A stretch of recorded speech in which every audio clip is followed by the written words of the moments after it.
여러분, 벌써 사무엘상하 큐티 챌린지의 마지막 주간입니다. 오늘은 사무엘하 11장 1절에서 5절 말씀 한번 살펴보도록 하겠는데요. 제가 읽겠습니다. 그 다음 해 봄에 왕들이 출전하는 때가 되자 다윗은 요압에게 자기의 부하들과 온 이스라엘의 군인들을 맡겨서 출전시켰다. 그들은 암몬 사람을 무찌르고 랍바를 포위하였다. 그러나 다윗은 예루살렘에 머물러 있었다. 어느 날 저녁에 다윗은 잠깐 눈을 붙였다가 일어나 왕궁의 옥상에 올라가서 거닐었다. 그때 그는 한 여인이 목욕하는 모습을 옥상에서 내려다보았다. 그 여인은 아주 아름다웠다. 다윗은 신하를 보내서 그 여인이 누구인지 알아보게 하였다. 다녀온 신하가 그 여인은 엘리암의 딸로서 햇사람 우리아의 아내 바세바라고 하였다. 그런데도 다윗은 사람을 보내어서 그 여인을 데려왔다. 바세바가 다윗에게로 오니 다윗은 그 여인과 정을 통하였다. 그 여인은 마침 부정한 몸을 깨끗하게 씻고 난 다음이었다. 그런 다음에 바세바는 다시 자기의 집으로 돌아갔다. 얼마 뒤에 그 여인은 자기가 임신한 것을 알고 다윗에게 사람을 보내서 자기가 임신하였다는 사실을 알렸다. 아멘. 이번 주는 왕에게도 구원자가 필요하다라는 주제를 다뤄보려고 하는데요. 월화 큐티 본문인 사무엘하 11장 1절에서 5절은 죄에 사로잡힌 왕의 모습에 대해서 나오고 있습니다. 이 내용을 통해서 하나님께서 우리에게 주시는 교훈을 받도록 하겠습니다. 먼저 우리가 기억해야 할 것은 죄는 진공 상태로 존재하지 않는다는 것입니다. 특정한 시간 그리고 특정한 방식으로 죄가 저질러진다는 것을 우리가 기억하셔야 되겠습니다. 우리가 이 다윗이 밧세바를 범한 이 사건을 통해서 죄의 유혹에 관해서 세 가지 진실을 한번 찾아볼 수 있는데요. 첫 번째 진실은 무엇입니까? 그것은 다윗이 하나님께 복을 받은 이후에 죄의 유혹이 찾아왔다는 것입니다. 네, 어렵고 힘들고 또 굉장히 참 인생이 안 풀릴 때 죄의 유혹이 찾아온 게 아니고요. 하나님께 복을 받은 후 뭔가 인생이 잘 풀리고 내 삶이 잘 돌아가는 것 같은 그런 직후에 죄의 유혹이 찾아왔다는 겁니다. 다윗이 죄를 지었을 때는 어느 때였습니까? 이스라엘 왕국이 확고히 자리 잡은 때였고요. 다윗 왕의 인기는 절정에 올랐습니다. 다윗은 큰 복을 받았죠. 그런데 그 다음에 바로 죄의 유혹이 찾아왔고 죄를 범했습니다. 여러분 놀랍지 않습니까? 그러므로 우리는 고린도전서 10장 12절 말씀을 기억해야겠습니다. 그런즉 선줄로 생각하는 자는 넘어질까 조심하라.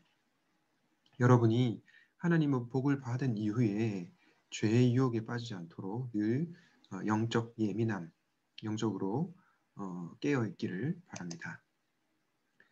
죄의 유혹에 관한 두 번째 진실은 무엇입니까? 다윗이 이 밧세바를 범하고 죄를 지었던 두 번째 이유는 바로 자기 일에서 한 발 물러나 있었기 때문입니다. 다윗이 어떻게 했습니까? 그는 왕이었음에도 불구하고 요압과 군대를 출정시켰지만 자신은 뒤에 남아 있었습니다. 네, 그냥 어슬렁거리고 있었죠. 한때 전사였던 그 왕이 지금은 휴양객의 모습으로 있는 것입니다. 그렇게 자기의 일상의 삶에 충실하지 않고 공백이 생기자 그는 싸구려 전율에 민감해지게 되었습니다.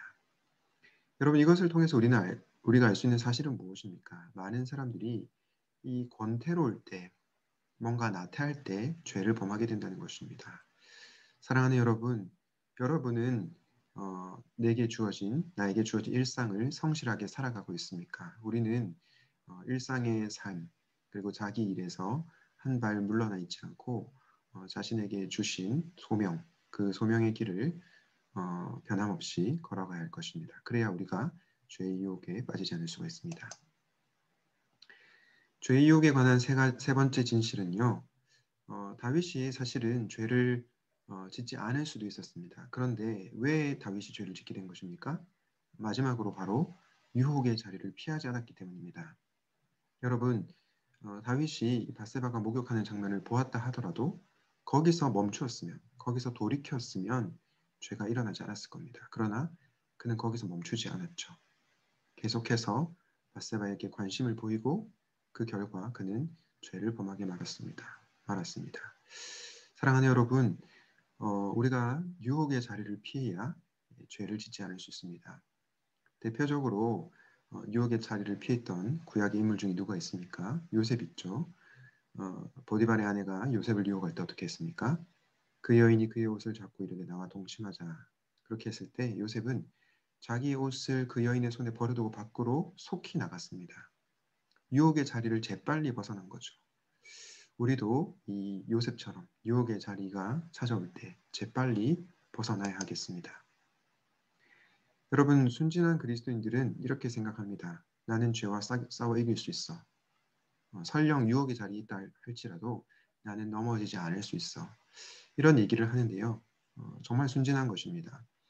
아드리안 로저스 이런 얘기를 했는데요. 부도덕한 죄는 우리가 싸울 상대가 아닙니다. 하나님은 그것에서 도망치라고 말씀하셨습니다. 나 뜨거운 상을 피하십시오. 당신의 부재로 그 자리를 채우십시오라고 말했습니다. 그러므로 죄와 싸워서 이길 수 있다는 그런 생각을 하지 말고 우리는 언제나 연약한 존재임을 잊지 말아야 할 것입니다. 또 한 가지 우리가 유념해야 될 것은요. 죄는 반드시 상처를 남긴다는 것입니다. 하나님께서는 이것을 너무나 잘 아셨기에 죄가 가져오는 그 치명적인 상처, 결과를 잘 아시기 때문에 우리로 하여금 죄를 멀리하라고 말씀하십니다. 그러므로 사랑하는 여러분, 죄를 멀리할 수 있기를 바랍니다. 오늘 말씀을 기억하면서 이렇게 기도하면 좋겠습니다. 하나님 아버지, 넘어지지 않도록 늘 깨어있게 하여 주십시오. 그리고 우리에게 주신 일상의 삶을 충실히 살아가게 하여 주시옵소서. 마지막으로 유혹의 자리가 있을 때 속히 그 자리를 피하게 해주십시오. 이렇게 기도하도록 하겠습니다. 자, 기도하겠습니다. 하나님 아버지, 다윗은 성공한 후에 죄를 짓는 모습을 보았습니다. 주님, 우리가 언제나 늘 영적으로 깨어 있을 수 있도록 도와주시고 특별히 우리에게 주어진 일상의 그 일들, 우리가 해야 될 소임들을 게을리하지 않고 방종하지 않을 수 있는 그러한 경건함을 허락하여 주시옵소서.